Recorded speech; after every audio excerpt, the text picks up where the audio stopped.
Terkait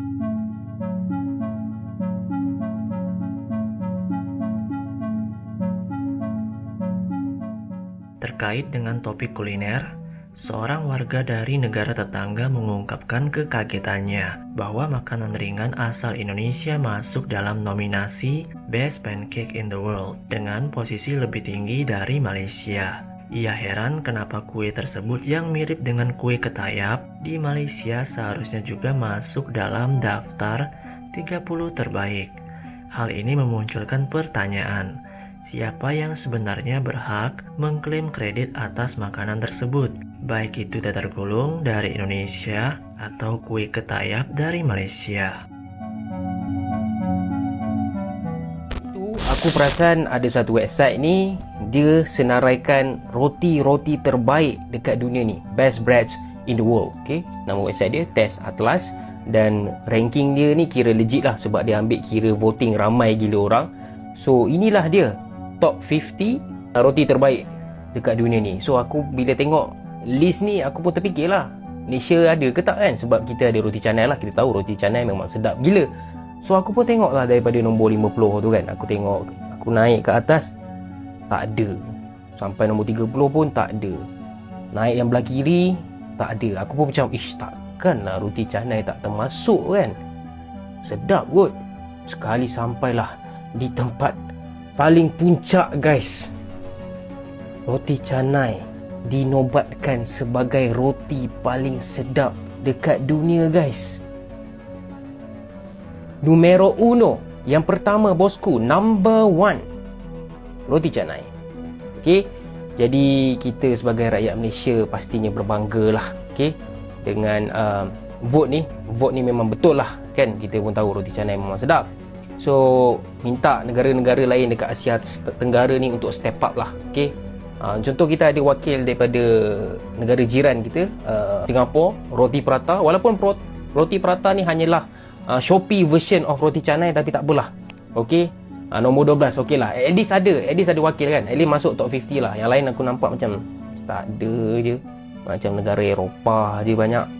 Tapi cakap pasal roti canai ni kan, orang yang tak datang Malaysia dia tak tahu tau. Dia cakap roti canai ni sama je macam roti paratha, sama macam roti luar sana. Dia tak tahu. Dia tak tahu betapa sedapnya roti canai ni, dengan flaky sikit, dengan lembut dia, dengan rasa buttery, sweet, susu manis dia ada dalam dough tu kan. Dia tak tahu. Tapi dia kata dia tahulah. Dia claim dia tahulah kan. Cuma roti canai aku nak cakap lah, roti canai aku lebih minat order kuah asing lah. Sebab roti canai kuah banjir bagi aku tak lah.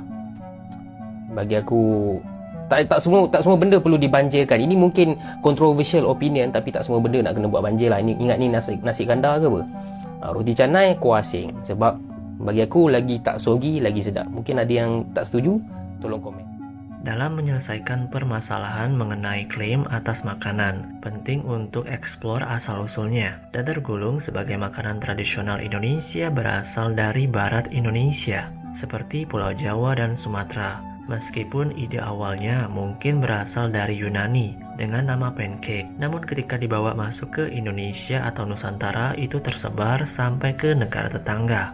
Makanan ini pun mengalami modifikasi sesuai dengan selera dan kebiasaan lokal.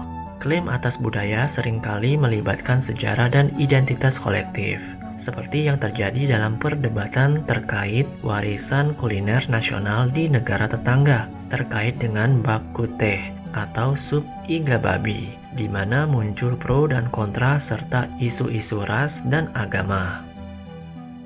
Temenuk terkejut apabila Menteri Pelancongan menegaskan bak kuteh sup tulang babi sebagai makanan warisan negara ini. Perkara ini sangat menyentuh sensitiviti umat Islam, kerana Islam sebagai agama persekutuan tidak sewajarnya bak kuteh dijadikan makanan warisan negara. Banyak jenis makanan yang lain yang boleh diterima oleh semua bangsa. Apakah alasan Menteri Pelancongan? Dan saya ada petua. Saya juga rasa kecewa dengan kritikan yang dilontarkan oleh seorang pemimpin muda di dalam kerajaan perpaduan berkenaan isu bak kuteh yang disenaraikan sebagai makanan warisan oleh Kementerian Pelancongan, Seni dan Budaya. Pada pandangan saya, salah satu tujuan kita untuk memasukkan sesetengah makanan ke dalam senarai makanan warisan heritage food di Malaysia adalah untuk menarik pelancong asing, khususnya pelancong dari Asia Timur seperti China, Jepun, Korea, Hong Kong, Taiwan dan lain untuk melawat Malaysia. Mengikut Presiden Malaysian Chinese Tourism Association, terdapat lebih 100,000 pelancong dari negara China telah melawat Malaysia menjelang Tahun Baru Cina ini, iaitu sejak 5 Februari tahun ini. Dalam tempoh ini, wujudnya 5,000 kumpulan pelancongan ataupun tour groups dan pelancong-pelancong ini telah membelanjakan RM1 bilion hingga 1.5 bilion di negara kita. Kita tahu semua negara di dunia ini bersaing untuk menarik pelancong dari negara China ke negara mereka masing-masing.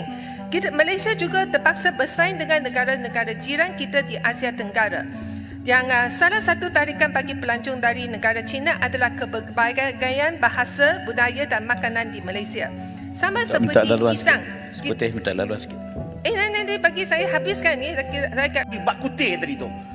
Iyalah, kalau guna daging babi, jadi halal, jadi tak halal lah, jadi haram lah. Gunalah daging yang kita boleh makan, apa jadi masalah? Ha? Penjelasan? Daging kambing boleh, daging lembu boleh, daging ayam boleh, daging itik boleh, Penjelasan daging sikit. angsa boleh, kan? Boleh, Apa penjelasan. jadi masalahnya? Bat tu Ini sendiri pun bermakna kita bat. nak jadikan konflik dalam negara kita. Sedangkan ada banyak makanan lain. Dodol pun dijadikan makanan Minta laluan, warisan. Boleh bagi laluan tak? Kolok pun dijadikan sebagai makanan warisan. Apa jadi Boleh masalah? bagi laluan. Semua benda dalam negara kita ni nak dipolitikan. Ini jadi masalah dalam negara kita. Kita tu, kalau dia dapatkan undi, kan, dia nak buat bah kutih halal.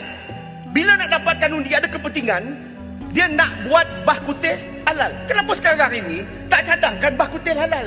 Halal lah bah kutih halal. Guna daging kambing, daging lembu. Pasal salah. Arau. Pasal 36-12. Arau, saya janji arau. Peraturan mesyuarat. Arau bahas nanti, saya tak Tuan kasih. Yang di-Pertua, peraturan mesyuarat. Sebab itu Tuan Yang di-Pertua, saya nak menyebutkan. Peraturan Dah. Baik saya atau siapa saja tidak mempertikaikan bak kutih yang dimakan oleh orang-orang bukan Islam. Kita hanya memberi pandangan supaya dijelaskan statusnya halal ataupun haram. Sebab bak tu sendiri apa makna dia? Kaki babi. Yang Berhormat. Tapi saya refer dalam Wikipedia, bak tu sendiri dirujuk pada sup tulang rusuk khinzir. Bak ni, Ipoh Timur. Tolong jelaskan apa maksud bak tu. Bak ni dalam bahasa Hokkiennya, bak tu daging. Bukan seperti yang cuba diputar belitkan oleh rakan-rakan sebelah sana, katanya khusus dan spesifik daging khinzir. Itu salah. Dikatakan mereka ni sebenarnya menipu.